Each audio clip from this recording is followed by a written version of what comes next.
வணக்கம். நான் உங்கள் ஜெயா. இன்றைக்கி நம்ம இந்த வீடியோவில் இலக்கிய வரலாறை பற்றி ஒரு அறிமுகம் பார்க்கலாம் வாங்க.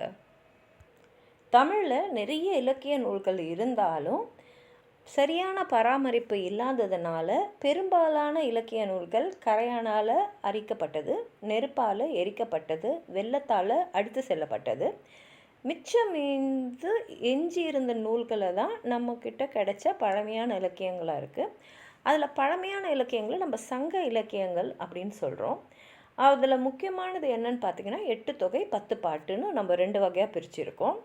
இந்த 8 தொகை 10 பாட்டில் பார்த்திங்கன்னா தனி பாடல்கள் இருக்குது, அப்புறம் தன்னோட உணர்ச்சிகளை வெளிப்படுத்துகிற பாடல்கள் இருக்குது.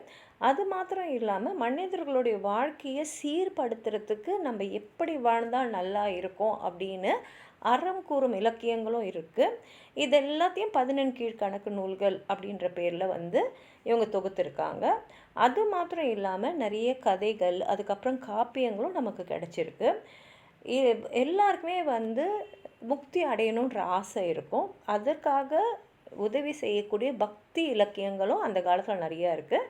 அதுலேயும் சைவ வைணவ இறை படிவங்களை பாடின பாடல்களும் இருக்குது. அவங்களோட சொந்த பக்தி அனுபவங்களையும் பாடல்களாக எழுதியிருக்காங்க. பிற்காலத்தில் பார்த்திங்கன்னா சீர்திருத்த நூல்கள், அப்புறம் சமுதாயத்தில் ஏற்பட்ட சீர்திருத்தம் மாத்திரம் இல்லாமல் சமயத்துலேயும் நிறைய சீர்திருத்தங்களை கொண்டு வர நூல்கள்லாம் வெளிவந்தன. சித்தர் இலக்கியங்கள்லாம் இருக்குது. அதை தொடர்ந்து பார்த்திங்கன்னா பெரியார் ஈவேராவோட சுயமரியாதை இயக்கத்தோடைய தாக்கத்தால் நிறைய இலக்கியங்கள் தமிழில் தமிழ் இலக்கிய தொடர்ச்சியாக அமைஞ்சிருக்கு. உங்களுக்கு ஏதாவது சொல்லணும்னு நினச்சிங்கன்னா கீழே இருக்கிற கமெண்ட் பாக்ஸில் எழுதுங்க. இந்த வீடியோவை லைக் பண்ணுங்கள், உங்கள் ஃப்ரெண்ட்ஸோடு ஷேர் பண்ணுங்கள். சப்ஸ்கிரைப் பண்ணாதவங்களாம் ப்ளீஸ் சப்ஸ்கிரைப் பண்ணி சப்போர்ட் பண்ணுங்கள். நன்றி.